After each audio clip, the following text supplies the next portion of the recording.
ಒಂದಾನೊಂದು ಕಾಲದಲ್ಲಿ ಒಂದು ದಟ್ಟ ಅರಣ್ಯದ ತೋಳಗಳ ಕುಟುಂಬಕ್ಕೆ ಬುಟ್ಟಿಯಲ್ಲಿ ಮಲಗಿದ್ದ ಒಂದು ಪುಟ್ಟ ಮಗು ಸಿಗತ್ತೆ. ಆ ಮಗುವಿಗೆ ಮೋಗ್ಲಿ ಎಂದು ಹೆಸರಿಟ್ಟು ಅವರು ತಮ್ಮ ಮಗುವಿನಂತೆ ಅದನ್ನು ಬೆಳೆಸ್ತಾರೆ. ತೋಳಗಳ ನಾಯಕ ಅಖೇಲನಿಗೆ ಮೋಗ್ಲಿ ಅಂದರೆ ಬಹಳ ಇಷ್ಟ ಇರುತ್ತೆ ಮತ್ತು ಮೋಗ್ಲಿಯನ್ನು ಅರಣ್ಯಗಳ ಅಪಾಯದಿಂದ ರಕ್ಷಣೆ ಮಾಡಬೇಕು ಅಂತ ಅವನು ನಿರ್ಧಾರ ಮಾಡಿರ್ತಾನೆ. ಮೋಗ್ಲಿಗೆ ತನ್ನ ತೋಳಗಳ ಕುಟುಂಬದ ಜೊತೆಗೆ ಸ್ನೇಹಿತರಾಗಿ ಬಾಲು ಎಂಬ ಕರಡಿ ಹಾಗೂ ಬಗೀರ ಎಂಬ ಕಪ್ಪು ಚಿರತೆ ಇರುತ್ತೆ. ಇವು ಅರಣ್ಯದ ನಿಯಮಗಳನ್ನು ಹೇಗೆ ಪಾಲನೆ ಮಾಡಬೇಕು ಅಂತ ಮೋಗ್ಲಿಗೆ ಕಲಿಸ್ತಾ ಇರ್ತಾರೆ. ಬಾಲು ಅವನಿಗೆ ಆಹಾರ ಹುಡುಕೋದು ಹೇಳ್ಕೊಟ್ರೆ, ಬಗೀರ ಅವನಿಗೆ ಶಾಂತವಾಗಿ ನಡೆಯೋದು, ಹಾಗೆ ಅರಣ್ಯದಲ್ಲಿ ನಮ್ಮ ಸುರಕ್ಷತೆಯನ್ನು ಹೇಗೆ ಕಾಪಾಡ್ಕೊಳ್ಳೋದು ಅನ್ನೋದನ್ನ ಕಲಿಸ್ತಾ ಇರುತ್ತೆ.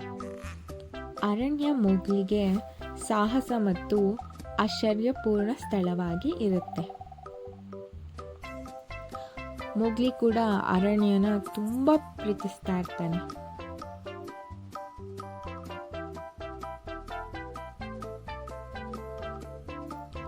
ಆದರೆ ಇಲ್ಲಿ ಎಲ್ಲ ಪ್ರಾಣಿಗಳು ಸ್ನೇಹಪೂರ್ವಕವಾಗಿರಲಿಲ್ಲ. ಶೇರ್ಖಾನ್ ಎಂಬ ಒಂದು ಕ್ರೂರ ಹುಲಿ ಇತ್ತು. ಅದು ಮನುಷ್ಯರನ್ನು ತುಂಬ ದ್ವೇಷ ಮಾಡ್ತಾ ಇತ್ತು ಮತ್ತು ಮೋಗ್ಲಿನ ತಕ್ಷಣವೇ ಕಾಡಿಂದ ಆಚೆ ಹಾಕಬೇಕು ಅಂತ ಅದು ಯೋಚನೆ ಮಾಡ್ತಾ ಇತ್ತು. ಮೋಗ್ಲಿ ಬೆಳೀತಾ ಇದ್ದಂತೆ ಶೇರ್ಖಾನ್ನ ಅಪಾಯ ಕೂಡ ಜಾಸ್ತಿ ಆಗ್ತಾ ಹೋಯಿತು. ಆಗ ಬಗೀರ ಮೋಗ್ಲಿಯ ಸುರಕ್ಷತೆಗಾಗಿ ಅವನನ್ನು ಮನುಷ್ಯ ಇರುವ ಹಳ್ಳಿಗೆ ಕಳಿಸಲು ನಿರ್ಧಾರ ಮಾಡ್ತಾನೆ. ಮೋಗ್ಲಿಗೆ ಅರಣ್ಯ ಬಿಟ್ಟು ಹೋಗೋದು ಕಷ್ಟ ಆಗ್ತಾ ಇರುತ್ತೆ. ಆದರೂ ಅವನು ಹಳ್ಳಿಗೆ ಹೋಗಲು ಒಪ್ಕೊಳ್ತಾನೆ. ಅವರು ಹಳ್ಳಿಗೆ ಹೋಗ್ತಾ ಇರುವ ದಾರಿಯಲ್ಲಿ ಕಾ ಎಂಬ ಒಂದು ಹೆಬ್ಬಾವು ಎದುರಿಗೆ ಬರುತ್ತೆ.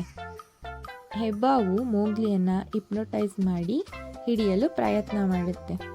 ಆದರೆ ಬಗೀರನ ಸಹಾಯದಿಂದ ಮೋಗ್ಲಿ ತಪ್ಪಿಸ್ಕೊಳ್ತಾನೆ. ಹಾಗೆ ಅವ್ರ ಪ್ರಯಾಣ ಮುಂದುವರಿಯುತ್ತೆ. ಹೋಗ್ತಾ ಇರುವಾಗ ಕಿಂಗ್ ಲೂಯಿ ಎಂಬ ಮಂಗಗಳ ಗುಂಪು ಮೋಗ್ಲಿಯನ್ನು ಅಪಹರಣ ಮಾಡುತ್ತೆ. ಈ ಕಿಂಗ್ ಲೂಯಿ ಮಂಗಗಳಿಗೆ ಮನುಷ್ಯರಂತೆ ಬೆಂಕಿನ ಹೇಗೆ ಬಳಸ್ಕೊಳ್ಳೋದು ಅಂತ ಕಲಿಬೇಕಾಗಿರುತ್ತೆ.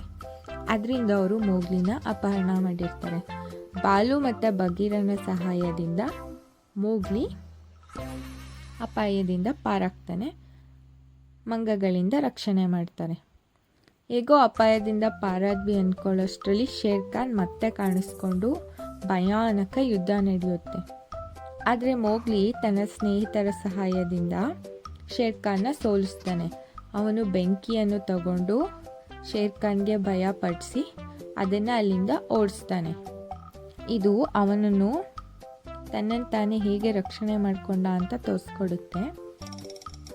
ಮೋಗ್ಲಿಗೆ ಗೆಲುವು ಸಿಕ್ಕಿದ್ರೂ ಕೂಡ ಅವನಿಗೆ ಅರ್ಥ ಆಗಿರುತ್ತೆ, ಇನ್ನು ಮುಂದೆ ನಾನು ಈ ಅರಣ್ಯದಲ್ಲಿ ಉಳ್ಕೊಳ್ಳಲು ಸಾಧ್ಯ ಇಲ್ಲ ಅಂತ.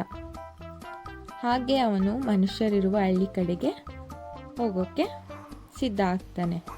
ಅಲ್ಲಿ ಅವನು ಹೋಗ್ತಾ ಇರುವಾಗ ಶಾಂತಿ ಎಂಬ ಒಂದು ಹುಡುಗಿ ನದಿಲಿ ನೀರು ತರೋದನ್ನು ನೋಡ್ತಾನೆ.